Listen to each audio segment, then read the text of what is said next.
नमस्कार दोस्तों, स्वागत है आपका हमारे चैनल धूप धनुषी आरती में। दोस्तों, आज आगम तत्व विलास अनुसार आचमनीय के विषय में बात करेंगे, यानी कि आचमन प्रदान, देवता को आचमन प्रदान जिसे कि आचमनीय कहा जाता है।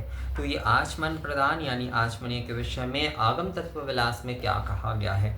वैसे आचमनीय के बारे में जो मैंने पहले भी आप लोगों को कई वीडियो में बताया है, वही जो है इसमें भी है कि जाति लवंग कक्कोला अन्वित अजलं तैजश पात्रे शंखे व निध्यात स्वधा मंत्रे न उत्सृज्य वदते वदने दद्यात। आचमन के विषय में कहा जा रहा है जाति फल यानी कि जायफल लौंग कक्कोल को घिसकर जल में डालकर उसे तेजस पात्र अथवा शंख में रखकर स्वधा से अन्य स्वधा से अंत होने वाले मंत्रों को पढ़कर मुख में प्रदान करे। अर्थात मुख में प्रदान करे का मतलब जो है, मुख में आप दे रहे हैं एक प्रकार से जो है हम आचमन क्या होता है, मुख धोने का, हाथ धोने का जल ही होता है। तो उस प्रकार से उस भावना से जो है आप प्रदान करें, तो मुख में प्रदान करें, क्योंकि ये वचन है कि जायफल लौंग तथा कक्कुल युक्त जल से आचमन करना चाहिए। आचमन करना चाहिए, इससे आचमन करना चाहिए। बहुत सारे जगह पर केवल मात्र कर्पूर जल से ही जो है दिए जाते हैं, इसलिए कहा जाता है मंदाकिन्यास्तु जद्वारिं सर्व पाप हरं शुभं मया निवेदितं आचमनीयं गृहाण परमेश्वरी। इस प्रकार से जो है होता है।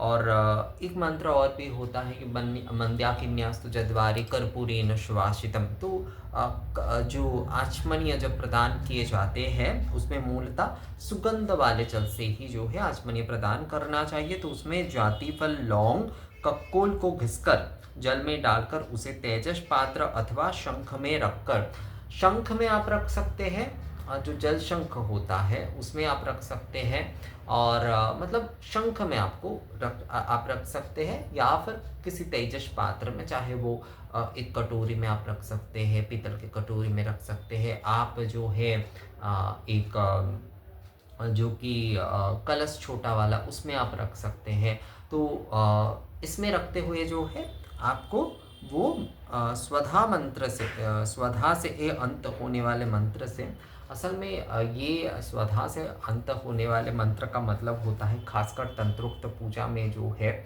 आचमनीय जब प्रदान किए जाते हैं, तो जैसे कि कहा जाता है ना कि अमुक देवी दिव्य निवेदयामि, तो अमुक देवी दिव्य इदम आचमनीयं अमुक देवी दिव्य स्वधा, इस प्रकार से जो है ये दिए जाते हैं। बहुषठ स्वधा, ये सारे जो है अलग अलग तरह से जो है कहा जाता है मुख में प्रदान करें, क्योंकि ये वचन है कि जायफल लौंग तथा कक्कुल युक्त जल से आचमन करना चाहिए। तो इस प्रकार से ही जो है मूलतः आचमन किए जाएंगे, यानी कि जाति फल लौंग और कक्कुल से।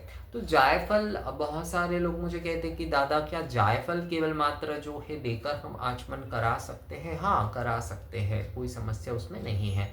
केवल मात्र अगर आप जो है पवित्र जल में आप केवल मात्र जो है आचमन आप पवित्र जल से आप आचमन कराना चाहते हैं, तो उसमें केवल मात्र अगर जाति फल आप दे रहे हैं तो वो भी आप दे सकते हैं। कई समय जो है केवल कर्पूर से भी कराते हैं कई लोग, कई समय जो है आप चंदन का जल भी जो है वो दे सकते हैं। पर सबसे बेहतर होता है कि ये अगर आप जायफल लौंग और कक्कोल आप दे रहे हैं तो वो सबसे बेहतर होता है। अगर ये सब नहीं मिल रहे हैं तो केवल जायफल आप दे सकते हैं, केवल कर्पूर आप थोड़ा सा दे सकते हैं, तो उससे भी जो है आप आचमनीय प्रदान कर सकते हैं। तो आचमनीय और पुनराचमनीय दोनों ही एक ही प्रकार से ही जो है वो प्रदान किए जाएंगे। आचमनीय पहली बार जब दिए जाते हैं तो वो आचमनीय जल होता है, उसके बाद जितने भी बार दिए जाते हैं वो पुनराचमनीय, आचमनीय जितने भी बार पुनर्रूप से जो कराए जाते हैं, यानी कि एक बार आपने प्रथम बार जो किया उसे आचमनीय कहते हैं, पुनः पुनः जब भी वो आप कर रहे हैं तो उसे पुनराचमनीय कहते हैं। तो मुझे लगता है आगम तत्व विलास अनुसार आचमनीय के विषय में ये जो विषय है आप लोगों को समझ में आ गया है। ये वीडियो कैसा लगा आप लोगों को मुझे कमेंट्स करके ज़रूर बताइएगा। मिलते हैं आप अगले वीडियो में, तब तक के लिए नमस्कार।